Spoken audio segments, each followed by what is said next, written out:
Highlander by director Russell McKay. The time of the gathering is upon us. Well, at least that's what the legend tells us. And when I say legend, I mean what that Spaniard Egyptian tells us with an Anglo-Scottish accent. Sean McConaughey says it with such conviction, though. I believe him. So should you. He's like really old. Conor MacLeod of the Clan MacLeod. As a young pup going into his first major battle on the moors of Narnia circa 1536. It's dark, it's foreboding. There's this evil-looking Gurgan guy wearing some kind of animal skull on his head that does tend to have an intimidating effect. Shit, I'm telling this in like chronological order. It actually starts in New York, modern day, at a cheesy wrestling match at Madison Square Garden. Then there's a phenomenal sword fight in the parking garage underneath. With swords. You know, it's a sword fight. It's kind of awesome. There's weird explosions after one of the guys gets his head chopped clean the fuck off. This is not that guy's story. Because he's dead. Alas, he was not the Neo of this story. It has been some time since I watched this last, and it continues to be a pretty kick-ass movie.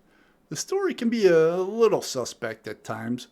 The special effects are decently done for what they're trying to pull off, but the way this is shot, man, some great crane shots.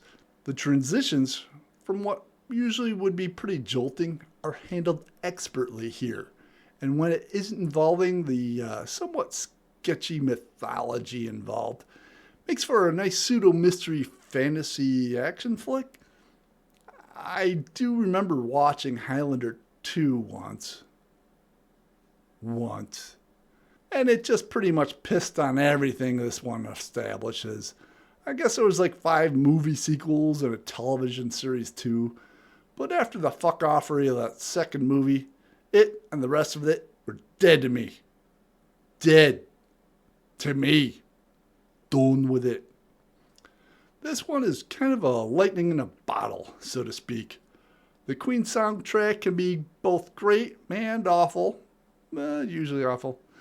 But also very pertinent to the film. So I give them credit for that since they basically wrote the soundtrack for the film. The ending, well, it's a big build-up, ain't it? Something about there can be only one. Then there's a hell of a finale sequence. And then like 3 more minutes.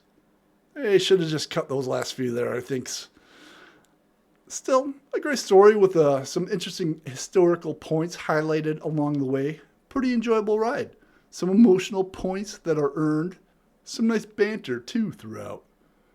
Even serious movies about the Juan needs some lighter moments too.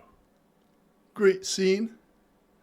Well, there's a scene in a church with some of the best lines ever uttered on film by the oft-overlooked screen legend known as Clancy Brown, playing the baddie known as Kurgan. Nuns. No sense of humor. Fucking classic. This follow-up to that ain't bad either. Film notes? I ain't kidding when I mentioned some nice scene transitions before. Overall, there's some very well done camera work that maybe subliminally sank in when I first saw it way back in the day. But after seeing a lot more films since, and watching this again, there really is some decent fucking storytelling. I guess that's why I had the poster of it hanging on my wall. It's in German. There sure are a shitload of words on there I don't understand. Seems a bit excessive wordology to me, especially since it just, basically says, there can be only one. Isn't that verbose? So for ratings, story, 4 beers. Look, 5 beers. It's one of those not very typical stories. Good action, good story, a little romance thrown in there. It's a good film. I dig it.